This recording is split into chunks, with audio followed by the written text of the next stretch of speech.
Bonjour, bonjour, bienvenue pour ce nouvel épisode du podcast. J'espère que vous allez bien, merveilleusement bien. Aujourd'hui, je vais répondre à une nouvelle question qu'on m'a envoyée. Maintenant, je fais plus qu'une question par épisode. Je pense que ça fonctionne mieux pour mieux s'y retrouver dans les archives du podcast, parce qu'il commence à y en avoir pas mal, l'air de rien. Donc voilà, une question par épisode, et aujourd'hui, je vais lire tout de suite la question qui nous intéresse. On va parler de compassion lucide, un sujet qui me tient beaucoup à cœur. Alors, la première, donc la question, pas la première question, la question.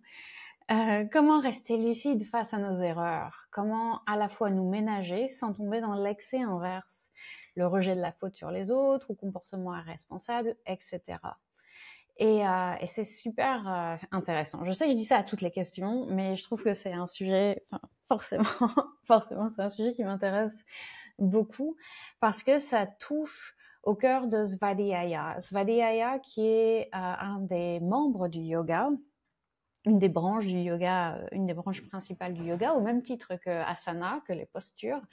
Et c'est quoi Svadhyaya? C'est l'étude de soi, l'auto-observation honnête. Et c'est quelque chose qui est très très important quand on pratique le yoga. C'est un des principes vraiment fondamentaux. On est toujours dans l'étude, dans l'observation de soi, en essayant de se détacher du jugement, ce qui est assez ambitieux, n'est-ce pas? C'est assez ambitieux, mais vraiment fondamental. Et comme tout le reste, c'est une pratique. Donc, c'est pas quelque chose qu'on doit nécessairement s'attendre à maîtriser au bout d'un moment, à être capable de complètement s'observer avec une objectivité incroyable. Non, c'est une pratique. C'est juste la pratique, c'est notre objectif. En fait, l'objectif, c'est de pratiquer, c'est d'essayer, de s'améliorer et de s'entraîner à faire ça le plus possible. Et donc, dans ce cas-là, le yoga nous invite à développer une compassion lucide. Et j'aime beaucoup ce concept que j'ai découvert d'abord donc en anglais sous le nom de Fierce Compassion, et qui est, je trouve, difficile à traduire littéralement, cette idée de fierce. Mais j'aime beaucoup le fait que tu aies utilisé ce mot lucide, comment rester lucide face à nos erreurs, parce que je trouve que du coup, ça nous donne une très très bonne traduction de Fierce Compassion, la compassion lucide. Alors pour revenir à la tradition yogique, à comment est-ce que la philosophie du yoga peut nous guider par rapport à ça, je dirais que la tradition yogique, elle distingue deux choses. Elle distingue l'ego qui va se défendre et qu'on appelle ahamkara, de la conscience témoin qui s'appelle sakshi. Et la conscience témoin, elle va observer sans juger. Donc, quand on commet une erreur, l'ego va réagir de façon émotive, je dirais presque. L'ego, il va réagir soit par l'autodénigrement, « Oh, je suis nul, j'ai fait une erreur, j'aurais pas dû faire ça, je fais toujours ça, nanana. » Ou bien il va essayer de se protéger en rejetant la responsabilité sur quelqu'un d'autre, effectivement. Ou justement avoir cette réaction de déni, non, c'est pas moi, j'ai rien fait, ou c'était pas une erreur, ou voilà, l'ego va essayer de se protéger de toute façon et va être vraiment très très fort dans le jugement. Et de l'autre côté, on a cette conscience témoin qui, elle, observe sans juger et qui va simplement constater ce qui s'est passé. Voilà ce qui s'est passé. Cette action a été commise, telles ont été les conséquences. Donc on a l'ego et la conscience témoin de l'autre côté. Et cette posture du témoin, de la conscience témoin, elle va permettre d'accueillir l'information, l'erreur, ou plutôt elle va permettre d'accueillir l'erreur comme une information, plutôt que comme une condamnation, comme quelque chose comme quelque chose qui requiert d'être jugé positivement ou négativement. Plus souvent négativement dans le cas d'une erreur qu'on aurait commise, mais bref. Et du coup, au lieu de se dire je suis nul, on peut simplement observer, j'ai agi de telle façon, il y a eu telle conséquence à mon acte.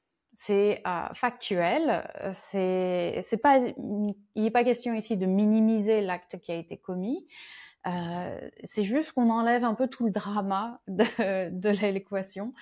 Donc, cette erreur a été commise, cet acte a été commis, il y a eu telle conséquence. Après, on en fait ce qu'on veut. Et du coup, à partir de là, on peut se rattacher à Ahimsa. Ahimsa, donc la non-violence, c'est le premier des yamas, la première des comment j'avais appelé ça? J'avais trouvé un super nom pour pas les guidelines, du coup, j'avais trouvé un nom qui m'allait vachement bien. Donc, un précepte de vie, on va dire, un principe de vie. Donc, Ahimsa, le premier principe philosophie du yoga. C'était pas le terme que j'avais trouvé, ça va m'énerver maintenant, mais, mais voilà, c'est ça. Et donc, Ahimsa, la non-violence, qui s'applique bien évidemment à tout ce qui est autrui. Donc, le yoga nous invite, nous encourage à ne pas pratiquer la violence en parole, en action, en pensée envers les autres êtres, mais également envers nous-mêmes. Et également dans notre rapport à nous-mêmes. Et du coup, être lucide, ça ne veut pas dire être cruel avec soi. On peut reconnaître une erreur, on peut reconnaître ses conséquences, tout en gardant de la bienveillance pour la personne qui a commis cette erreur, c'est-à-dire nous.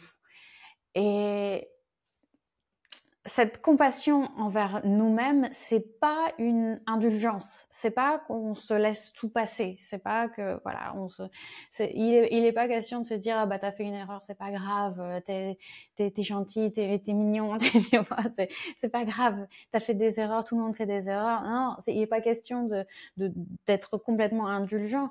C'est de reconnaître ce qu'on a fait. C'est de reconnaître qu'on est un être humain faillible et qu'on essaye toujours de faire au mieux finalement avec ce qu'on a.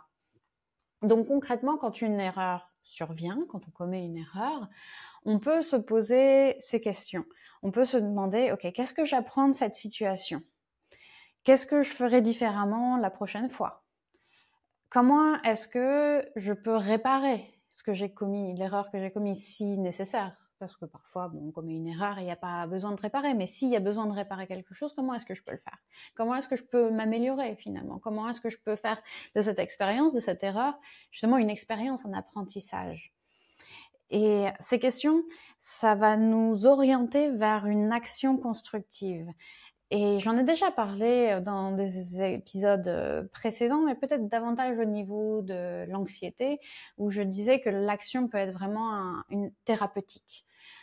Autant je vous encourage toujours et je fais la promotion du repos, du fait de s'autoriser à ne rien faire, autant parfois l'action thérapeutique, bah c'est justement ça, c'est de passer à l'action, de faire quelque chose de constructif, quelque chose de productif, quelque chose qui va nous amener à ne pas rester dans une culpabilité stérile, en l'occurrence, ou dans une fuite de la responsabilité. Donc voilà, donc l'équilibre se trouve dans cette capacité à être à la fois ferme sur les faits, ferme et lucide sur les faits, et en même temps tendre avec nous-mêmes, avec cette personne qui est en train de traverser une expérience d'apprentissage. Parce que c'est ce qu'on fait tous finalement, et c'est tout ce qu'on fait. On est tous en perpétuel apprentissage. Personne ne sait vraiment ce qu'il fait, en fait. Personne ne maîtrise la vie. Personne n'a tout compris. C'est pas possible. Ça n'existe pas. C'est tellement complexe, notre existence. C'est tellement dur. Et on n'est tellement pas aidé que cette compassion lucide, je pense, est notre meilleur allié pour une existence plus douce, plus intentionnelle, et qui nous amène aussi à être finalement la meilleure version de nous-mêmes. Donc voilà, j'espère que ça aura répondu à ta question, j'espère que ça te donne des pistes aussi de réflexion par rapport à comment faire la prochaine fois que tu commets une erreur, parce qu'il y aura une prochaine fois et il y en a pour tout le monde. Mais cette compassion lucide, c'est vraiment un concept que je t'encourage et que je vous encourage tous à cultiver, à nourrir en vous, voilà, parce que voilà, je vais pas épiloguer 50 ans, mais c'est quelque chose que je vois beaucoup dans ma vie personnelle aussi. C'est d'aller soit trop dans un côté, soit dans l'autre, soit trop dans l'autre. En fait, il y a beaucoup de gens qui sont incapables de reconnaître leurs erreurs, et il y a d'autres gens qui, à l'inverse, passent leur vie à s'autoflageller. Et est-ce qu'on peut pas se rencontrer un peu au milieu et nourrir, cultiver cette compassion lucide, de se dire, voilà, il s'est passé ça, effectivement, d'avoir notre conscience témoin qui nous dit tels ont été les facts, les faits, les actes, et telles ont été les conséquences. Qu'est-ce que je peux faire pour arranger ça? Qu'est-ce que je peux faire pour apprendre? Et est-ce que je peux reconnaître ma faute et œuvrer à m'améliorer, reconnaître qu'il n'y a pas de honte à ça, qu'il n'y a pas de honte à commettre des erreurs, mais par contre, il y a de la honte à ne pas les reconnaître. Voilà, je vais terminer là-dessus. Je vous souhaite une excellente fin de journée et à très bientôt pour un nouvel épisode du podcast. À bientôt. Ciao, ciao.